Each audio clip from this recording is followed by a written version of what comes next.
खूबसूरत अदाकारा रेखा आज 71 साल की हो चुकी हैं। उन्होंने 50 से ज्यादा सालों में अपने दमदार अभिनय, ट्रेंड सेटर स्टाइल और चार्मिंग पर्सनैलिटी से इंडस्ट्री में खास पहचान बनाई। उमराव जान, खून भरी मांग, सिलसिला, खूबसूरत और कई अन्य फिल्मों में उनकी अदाएं लाखों लोगों के दिलों को छू गई। हालांकि ये आला मुकाम हासिल करना उनके लिए आसान नहीं था। कभी रेखा को बड़े वजन को लेकर ताने मिले, कभी शशि कपूर ने काली मोटी कहा, लेकिन आज इन्हीं रेखा की खूबसूरती पर एकेडमिक कोर्स करवाए जाते हैं। रेखा का असली नाम भानु रेखा गणेशन है और उनके पिता साउथ एक्टर जेमिनी गणेशन और मां एक्ट्रेस पुष्पावली थी। रेखा का जन्म तब हुआ जब उनके माता पिता शादीशुदा नहीं थे। जेमिनी गणेशन पहले से शादीशुदा थे और उनके कई बच्चे थे। रेखा की छोटी बहन के जन्म के बाद जेमिनी गणेशन ने तीसरी शादी कर ली और परिवार से संबंध लगभग खत्म कर दिए। ऐसे में मां ने छोटे मोटे रोल कर बच्चों की परवरिश की। पारिवारिक संघर्ष के बाद रेखा को शुरुआती पढ़ाई में भी कई तकलीफों का सामना करना पड़ा। बड़े वजन के चलते उनका खूब मजाक उड़ाया जाता था। यही वजह रही कि डांस और खेल में रुचि होने के बावजूद झिझकती रही। फिल्मों की बात करें तो रेखा ने मात्र 3 साल की उम्र से एक्टिंग शुरू कर दी थी। वह कभी भी एक्ट्रेस नहीं बनना चाहती थी, लेकिन परिवार के हालात खराब थे और मां की हिदायत पर उन्होंने फिल्मों में काम करना शुरू किया। जब वह केवल 4 साल की थी तो चाइल्ड आर्टिस्ट के तौर पर पहली बार तेलुगु फिल्म ईटी गुप्तू 1958 में नजर आई। इसके बाद उन्होंने 1968 में आई तेलुगु फिल्म रंगूला रत्नम में भी एक्टिंग की। रेखा की बॉलीवुड फिल्मों में एंट्री की बात करें तो प्रोड्यूसर कुलजीत पाल अपनी फिल्म की हीरोइन की तलाश में थे। किसी ने उन्हें बताया कि साउथ में एक रेखा नाम की एक्ट्रेस है जो थोड़ी बहुत हिंदी बोल लेती है। इसके बाद कुलजीत पाल ने रेखा से मुलाकात की और पूछा कि क्या वह हिंदी फिल्मों में काम करना चाहती हैं और हिंदी बोल सकती हैं। इन दोनों सवालों के जवाब में रेखा ने ना कहा था। हालांकि इसके बावजूद कुलजीत पाल ने कहा कि कल ऑडिशन के लिए आ जाओ। रेखा ने स्क्रिप्ट टेस्ट में हिंदी के कुछ वाक्य अच्छी तरह से याद कर सुनाए, जिससे पाल इम्प्रेस हो गए और उनके साथ 5 साल का कॉन्ट्रैक्ट साइन किया, जिसमें 4 फिल्में करनी थी। इस तरह रेखा को उनकी पहली फिल्म अनजाना सफर के लिए सेलेक्ट किया गया। इस तरह रेखा मात्र 13-14 साल की उम्र में मुंबई माया नगरी में पहुंची और अपनी पहली फिल्म की शूटिंग शुरू की। हालांकि बॉलीवुड में उनका यह सफर इतना आसान नहीं था। उनके रंग, वजन और टूटी फूटी हिंदी पर कई बार ताने मारे गए। कई लोग तो उन्हें मद्रासन कहकर चिढ़ाते थे। रेखा की पहली फिल्म अनजाना सफर थी, लेकिन सेंसरशिप की कुछ समस्याओं के कारण इसे 2 शिकार के नाम से 10 साल बाद रिलीज किया गया। इसलिए उनकी पहली रिलीज हिंदी फिल्म सावन भादो 1970 रही थी। रेखा पर बायोग्राफी लिखने वाले यासिर उस्मान अपनी किताब में लिखते हैं, फिल्म सावन भादो के प्रीमियर के दौरान शशि कपूर ने कहा था, इतनी काली, मोटी और अजीब दिखने वाली यह एक्ट्रेस कैसे सफल होगी। इसके बाद रेखा ने रामपुर का लक्ष्मण 1972, कहानी किस्मत की 1973 और प्राण जाए पर वचन न जाए 1974 जैसी फिल्मों में काम किया। ये फिल्में हिट रही, लेकिन उनकी एक्टिंग को ज्यादा सराहना नहीं मिली। फिर 1976 में 2 अनजाने और 1978 में घर और मुकद्दर का सिकंदर जैसी फिल्मों में क्रिएटिव ने भी उनकी एक्टिंग की तारीफ की। इसके बाद फिल्म खूबसूरत 1980 के लिए उन्हें पहला फिल्म फेयर अवार्ड मिला। उन्होंने सिलसिला 1981, उमराव जान 1981 और इजाजत 1987 जैसी फिल्मों में भी शानदार एक्टिंग की। उमराव जान के लिए उन्हें नेशनल अवार्ड मिला। सन 1990 के दशक में उनके रोल कम होते गए, लेकिन खून भरी मांग 1988 और खिलाड़ियों का खिलाड़ी 1996 में उनकी अदाकारी की तारीफ हुई। 2000 के दशक के बाद वे मां और सपोर्टिंग रोल में नजर आई, जैसे कोई मिल गया 2003 और क्रश 2006, 2010 क्रश 3, 2013 किरदार सोनिया मेहरा और सुपर नानी 2014 शामिल हैं। रेखा की पर्सनल लाइफ भी हमेशा चर्चा में रही। रेखा की गिनती उन एक्ट्रेस में होती है जिनका फिल्मी करियर जितना चर्चित था, उतनी ही उनकी पर्सनल लाइफ भी चर्चा में रही। रेखा की गिनती उन एक्ट्रेस में होती है जिनका फिल्मी करियर जितना चर्चित था, उतनी ही उनकी पर्सनल लाइफ भी चर्चा में रही।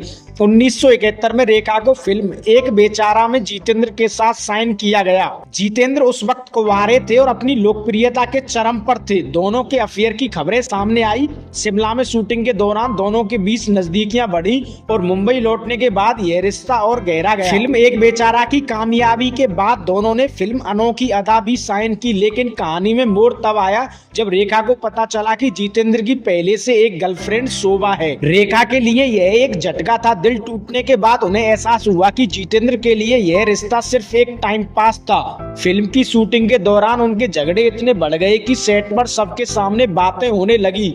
एक दिन जितेंद्र की कोई टिप्पणी सुनकर रेखा फूट फूट कर रो पड़ी और उनके बीच बातचीत बंद हो गई। फिल्म किसी तरह पूरी हुई और ये रिश्ता वहीं खत्म हो गया। जितेंद्र के बाद रेखा की जिंदगी में विनोद मेहरा आए। दोनों अक्सर एक साथ हाथों में हाथ डाले लंबी ड्राइव्स पर और देर रात ताज होटल में डिनर करते हुए देखे जाते थे।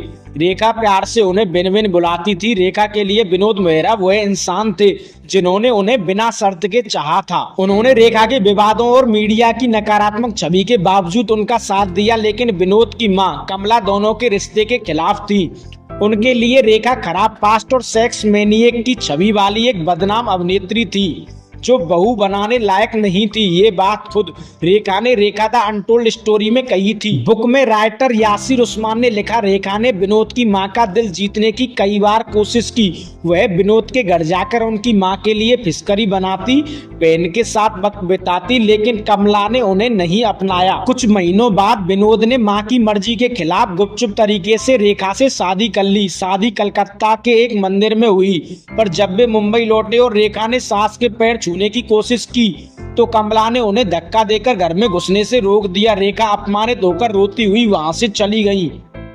सालों तक यही कहानी सुर्खियों में रही, लेकिन फिर 2004 में रेखा ने एक इंटरव्यू में कहते हुए हर किसी को हैरान कर दिया कि उन्होंने कभी विनोद मेहरा से शादी नहीं की, वे सिर्फ अच्छे दोस्त थे। विनोद मेहरा के बाद रेखा की मुलाकात एक्टर किरण कुमार से हुई, जो उस वक्त उनकी दोस्त योगिता बाली के बॉयफ्रेंड हुआ करते थे। योगिता अक्सर रेखा से सलाह लिया करती थी, लेकिन वक्त के साथ खबरें आने लगी कि किरण कुमार और रेखा के बीच नजदीकियां बढ़ रही हैं। रेखा और किरण की जोड़ी अक्सर पार्टियों में साथ दिखाई देती थी। रेखा उन्हें प्यार से किन बुलाती थी, लेकिन यह रिश्ता उनके करियर को नुकसान पहुंचाने लगा। रेखा का शूटिंग पर देर से पहुंचना या बीच में गायब हो जाना आम हो गया। एक बार फिल्म धर्मात्मा की शूटिंग के दौरान वो अचानक मुंबई लौट आई क्योंकि उन्हें किन की याद आ रही थी।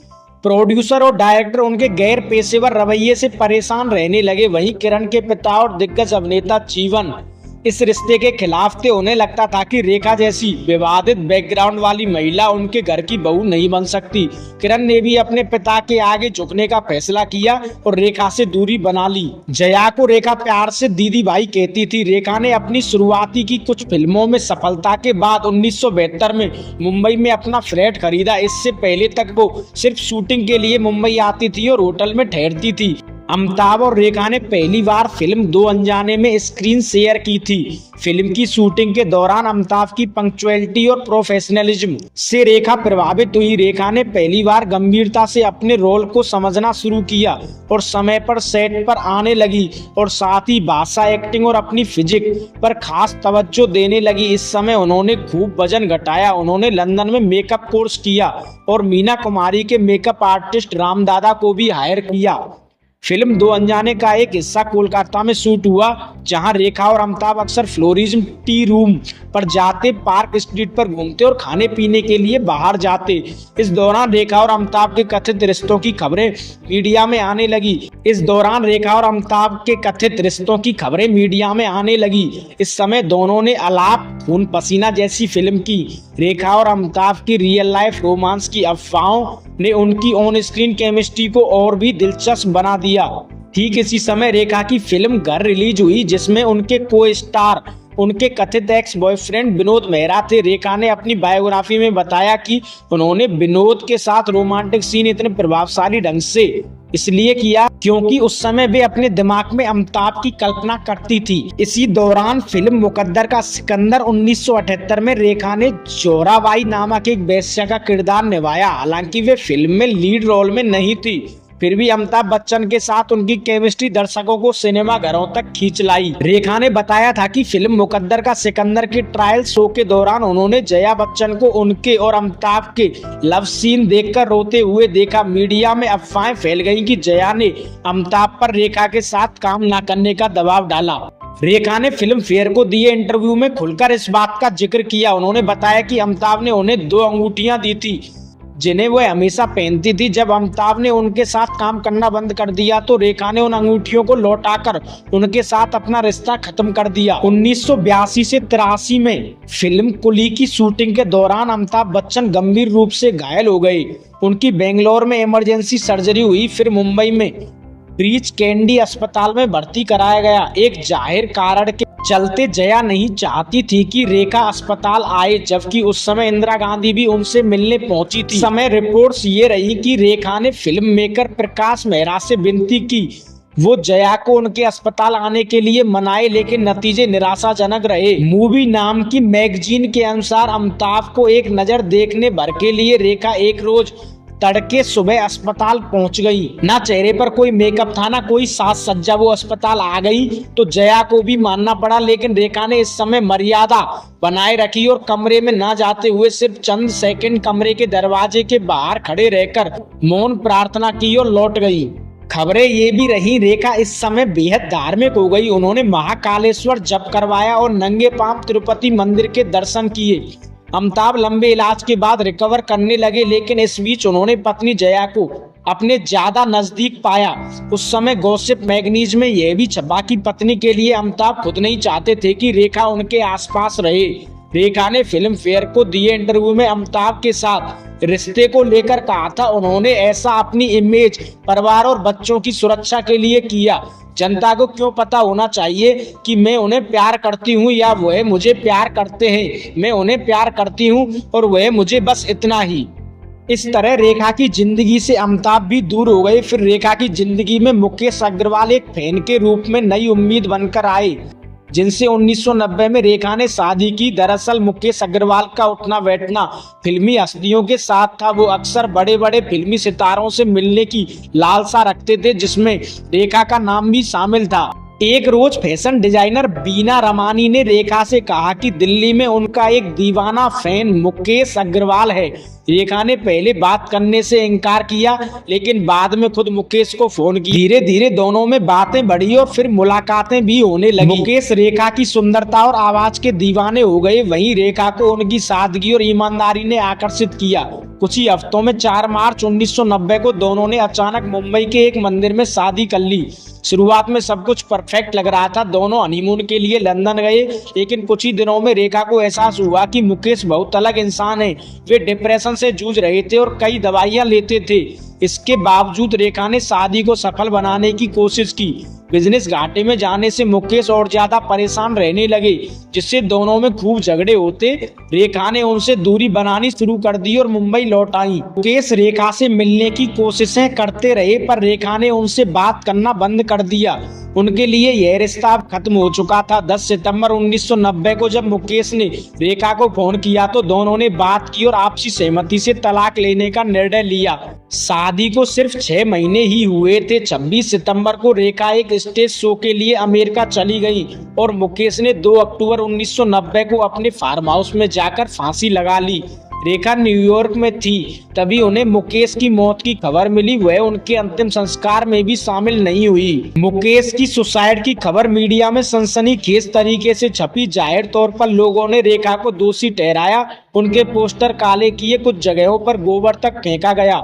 रेखा पर लिखी biography Rekha the untold story के अनुसार मुकेश की मां ने कहा था, वो डायन मेरे बेटे को खा गई, भगवान इसे कभी माफ नहीं करेंगे। इसी समय फिल्म मेकर सुभाष घई ने कहा था, रेखा ने फिल्म इंडस्ट्री के चेहरे पर ऐसा दाग लगा दिया है कि इसे आसानी से साफ करना मुश्किल होगा। अब कोई सम्मानित परिवार कभी भी किसी एक्ट्रेस को बहू बनाने से पहले सोचेगा। एक्टर अनुपम खेर ने कहा था, वे अब नेशनल लेवल की बेम बन गई हैं। प्रोफेशनल और पर्सनल दोनों तौर पर उनके लिए मुश्किल समय है। मुझे नहीं पता कि अगर मैं उनके सामने मिला तो मैं कैसे रिएक्ट करूंगा। निजी जिंदगी की उथल पुथल का असर रेखा के करियर पर भी पड़ा। उनकी मेरा पति सिर्फ मेरा है और अमीरी गरीबी जैसी फिल्में फ्लॉप रही। हालांकि साल 1991 में उन्होंने फूल बने अंगारे से दमदार कमबैक किया, जिसके लिए उन्हें फिल्म फेयर नॉमिनेशन भी मिला। इसके साथ ही उन्हें फीमेल ओरिएंटेड फिल्मों में लिया जाने लगा। हालांकि बदलते दौर के साथ रेखा फिल्म लज्जा और कोई मिल गया जैसी फिल्मों में साइड रोल में दिखने लगी।